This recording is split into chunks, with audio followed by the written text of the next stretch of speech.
हरे कृष्ण। इस साल 2021 में हम श्रील प्रभुपाद जी की 125वीं व्यास पूजा मना रहे हैं। इस अवसर पर मैं श्रील प्रभुपाद जी के चरणों में कोटि कोटि दंडवत प्रणाम करता हूँ। श्रील प्रभुपाद जी बहुत ही महान व्यक्तिमत्व है।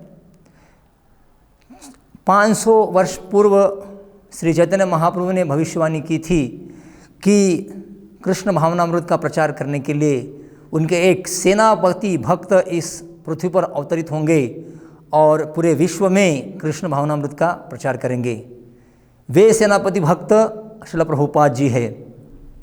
श्रील प्रभुपाद जी का जब अवतरण इस धरती पर हुआ तो उसी समय भविष्यवाणी की गई थी कि श्रील प्रभुपाद जी जब 70 साल के होंगे तो वो समुद्र पार करेंगे और इसका कृष्ण भावनामृत का प्रचार करने के लिए पूरे विश्व में जाएंगे और 108 मंदिरों का निर्माण करेंगे। जब ये भविष्यवाणी उनके माता पिता ने सुनी तो बहुत आनंद हो गया कि उनका बच्चा 70 साल की उम्र में पूरे विश्व में भ्रमण करेगा, 108 राधा कृष्ण मंदिर का निर्माण करेगा और बहुत सुंदर रीति से ये कृष्ण भावनामृत का प्रचार करेगा।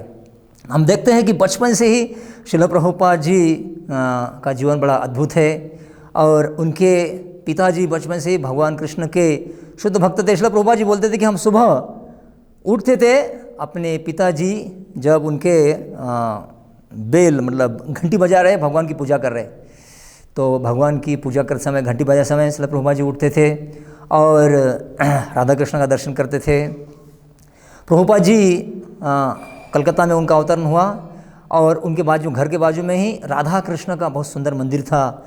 उस मंदिर में बचपन में जाते थे, बहुत देर तक राधा कृष्ण का दर्शन करते थे और बचपन में ही उनको रथ यात्रा निकालने की बड़ी तीव्र इच्छा हुई और उन्होंने अपने पिताजी से हट किया कि मुझे एक रथ चाहिए।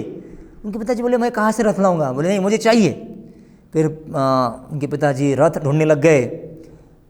फिर उनको पता चला कि किसी एक माताजी के पास एक छोटा एक पुराना रथ है, तो उस माताजी ने उनको रथ दिया। उनके पिताजी ने उस रथ को स्वच्छ किया, उसका पेंटिंग किया, बहुत कुछ किया और फिर उसके ऊपर श्रील प्रभुपाद जी का बचपन का नाम अभय चरण था, तो अभय चरण उन्होंने उसके ऊपर जगन्नाथ बलदेव सुभद्रा विराजमान किए और ये रथ यात्रा का उत्सव 8-10 दिन चलता था। इतना जोर शोर से होता था कि उनके पिताजी को उनके दोस्त पूछते थे, अरे आपने इतना सुंदर रथ यात्रा का आयोजन किया, हमको बुलाया भी नहीं।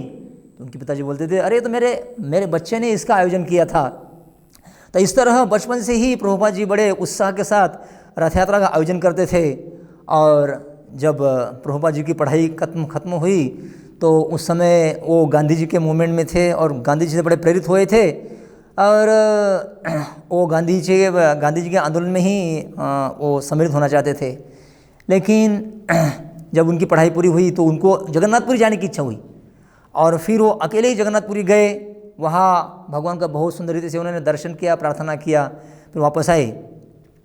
एक दिन उनके मित्र उनको बोले कि अरे कलकत्ता में एक बहुत ही शक्तिशाली, बहुत ही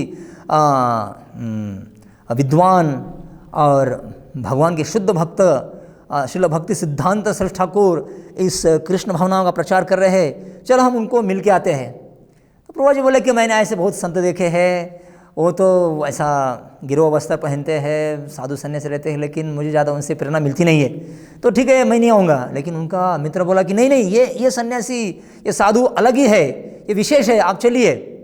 तो प्रभुपाद जी ने बोला कि चलो। प्रभुपाद जी बोले कि मुझे उन्होंने खींच के लेके गए और जब पहली बार 1922 में श्रील प्रभुपाद जी श्रील भक्ति सिद्धांत सरस्वती ठाकुर से मिले और उन्होंने प्रणाम किया और प्राथमिक वार्ता हुई तो श्रील भक्ति सिद्धांत सरस्वती महाराज ने उनको बोला कि आप तरुण हैं, आप अंग्रेजी भाषा बहुत अच्छी तरह से बोलते हैं, क्यों ना आप हमारे इस कृष्ण भावनामृत का, हमारे संस्कृति का, भगवत भक्ति का प्रचार अंग्रेजी भाषा में पाश्चात्य देश में करिए। तो इस तरह का आदेश उनको मिला। प्रभुपाद जी ने उनके साथ थोड़ा वाद किया कि नहीं हमारा कौन सुनेगा, अभी हमारा देश पारतंत्र में है। तो भक्ति सिद्धांत महाराज ने बोला कि आज हमारे देश के ऊपर अंग्रेज राज कर रहे हैं, फिर आगे जाके और दूसरा कोई करेगा, ये सब चलता रहेगा, लेकिन कृष्ण भावनामृत का प्रचार किसी भी हालत में रुक नहीं सकता। इसलिए आप इसको गंभीरता से ले सकते हैं। और फिर कुछ वार्तालाप हुआ, उसमें उनको पता चला कि ये कोई साधारण व्यक्तिमत्व नहीं है और इनके जीवन का उद्देश्य पूरे संसार में चैतन्य महाप्रभु की वाणी का प्रचार करना है। और उसी समय प्रभुपाद जी ने निश्चय कर लिया कि श्रील भक्ति सिद्धांत सरस्वती ठाकुर मेरे नित्य गुरु है। उसी दिन उन्होंने उनका गुरु के रूप में स्वीकार किया। फिर उसके बाद वो गौड़िया मठ से जुड़ते रहे। प्रभुपाद जी की इच्छा थी कि काश अगर मैंने शादी नहीं की होती तो मैं मेरा पूरा जीवन ब्रह्मचारी रूप में मेरे गुरु महाराज के आश्रम में बिता सकता था, लेकिन तब उनकी शादी हो गई थी। लेकिन फिर भी उनके गुरु महाराज ने बोला कि चिंता मत करो, आप प्रचार करते रहिए। और फिर क्योंकि गृहस्थ होने के कारण उनको व्यवसाय में बहुत व्यस्त रहना पड़ता था, इसलिए गुरु से ज़्यादा उनकी बातचीत नहीं होती थी, ज़्यादा मिलना भी नहीं होता था। लेकिन जब भी कुछ मौका मिलता था तो वो गुरु को मिलना चाहते थे। एक बार राधा कुंड के तट पर उनके गुरु महाराज ने उनसे कहा कि मेरी जो इच्छा है कि ये पुस्तक बांटने की, पुस्तक छापने की, ये मुझे लगता है कि इस तरह से मेरे शिष्य लोग नहीं कर पा रहे हैं, और मेरी इच्छा है कि आपके पास जब भी धन आए आप पुस्तकें छापना। ऐसा उनको आदेश दिया। तो पहला आदेश था कि पूरे संसार में अंग्रेजी भाषा में आप प्रचार करिए कृष्ण भावनामा का।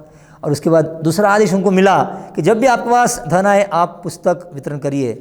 तो ये दो महत्वपूर्ण आदेश प्रभुपाद जी को मिले और उसके लिए उन्होंने दो संस्थाएं बनाई। पूरे विश्व में कृष्ण भावनामृत का प्रचार करने के लिए उन्होंने अंतर्राष्ट्रीय श्री कृष्ण भावनामृत संघ अर्थात इस्कॉन की स्थापना की। और अपने गुरु का वचन रखने के लिए उन्होंने भक्ति वेदांत ट्रस्ट की स्थापना की, जिससे पूरे संसार में सभी भाषाओं में ये गीता, भागवत और हमारे वैदिक ग्रंथ का वितरण हो सके। तो इस तरह प्रभुपाद जी ने अपने गुरु के दोनों आदेशों का पालन किया। एक बार श्री प्रभुपाद जी ये हवाई एयरपोर्ट पे रुके थे, तो वहाँ पर उनकी काफ़ी जांच हो रही थी, तो उनको वहाँ पर रोका गया। लेकिन प्रभुपाद जी को बड़ी तीव्र इच्छा थी कि सारे संसार में जाके प्रचार करें। उनको बिल्कुल ही समय व्यतीत अपयोग करने की इच्छा नहीं थी, लेकिन उनको वहाँ पर रोका गया। तो प्रभुपाद जी को लगा कि मेरा समय व्यर्थ जा रहा है।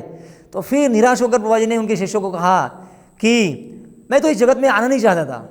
तो उनको शिष्यों को लगा कि शायद प्रभुपाद जी पाश्चात्य देश में नहीं आना चाहते थे। तो उनके शिष्य बोले नहीं प्रभुपाद जी, आप अगर पाश्चात्य देश में नहीं आते थे तो हमारा उद्धार कौन करता था। प्रभुपाद जी बोले मैं पाश्चात्य देश में नहीं, मैं इस भौतिक संसार में नहीं आना चाहता था, लेकिन क्या करो, कृष्ण ने मुझे विनंती की कि आपको भौतिक जगत में जाना होगा और आपको क्या करना है, आपको मैंने जो दिए हुए ग्रंथ है, विशेष रूप से भगवद गीता, श्रीमद् भागवत, चैतन्य चरितामृत, इस ग्रंथ को आप जितनी हो सके उतनी भाषा में छापिए और आपकी शक्ति से उसका प्रचार और वितरण कीजिए। तो श्रील प्रभुपाद जी बोले कि ये आदेश मुझे तो भगवान कृष्ण ने मुझे वहाँ पर आध्यात्मिक जगत में दिया था और वही आदेश यहाँ पर मेरे गुरु महाराज के मुख से मुझे मिला है। तो आप हम देख सकते हैं कि श्रील प्रभुपाद जी कितने निकट है कृष्ण के। कृष्ण ने उनको वैयक्तिक रूप से इस भौतिक संसार में भेजा है, किसके लिए, कि उनके किताबें छाप कर उसका वितरण करने के लिए। तो हमारे संस्था में प्रभुपाद जी ने पुस्तक वितरण पे बहुत बल दिया है और बोला है कि अगर मुझे, प्रभुपाद जी ने बोला कि उनको अगर प्रसन्न करना है तो उनके पुस्तकों का वितरण करना चाहिए। तो हमें सबको इस अवसर पे और हमेशा के लिए प्रयास करना चाहिए कि श्रील प्रभुपाद जी की पुस्तकों का वितरण हो।